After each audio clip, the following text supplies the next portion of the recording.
Ukalar, ko'zingni ochish, sendagi oyat bor, hadis desa laqqa tushib o'tiraverma.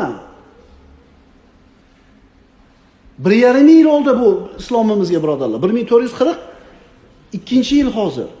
100 yilni chiqarib yuborib yo'q ekan. 1300 yildan beri ummat bir xil reysda, bir xil ilm bilan kelyapti. Kallalarni ishlatinglar.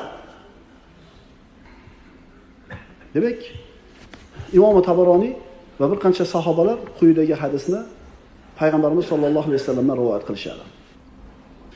Siz gapirgan fikrni, siz aytgan so'zni, siz olib kelgan fikrni qabul qilmasa, biz haqni gapiryapmiz, o'shuning uchun qabul qilishmayapti deb turib, o'zini g'ariblarni qatoriga kirgizib qo'yadi.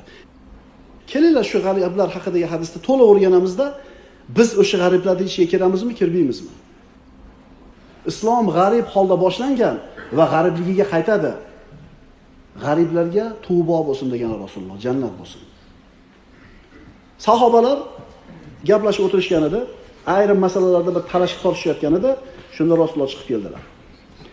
Sahobalar aytishadi, bizga ko'pgina narsalarni aytdilar va gap orasida islom g'arib bo'lib boshlangan va yaqinda g'aribligiga qaytadi dedi. Bo'ldi, shu yerda bilamiz. Bo'ldi. Bizning gapimizni olishmadi, biz haqni gapirdik. Bu domlalar haqni gapira olmaydi, onamdan qo'rqadi, onamdan qo'rqadi, onasidan ajralib qolishdan qo'rqadi. Shu gapni eshitamizda, haq faqat bularda ekan. Shunda biz g'ariblar kimlar yo Rasululloh deb so'radik.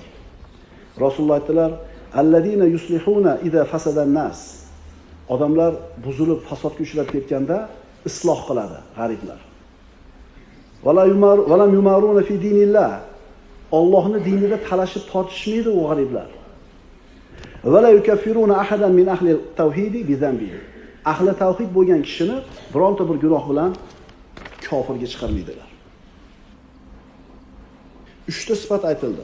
G'ariblar kim ekan? Isloh qiladi, talashib tortishmaydi, musulmonni kofirga chiqarmaydi.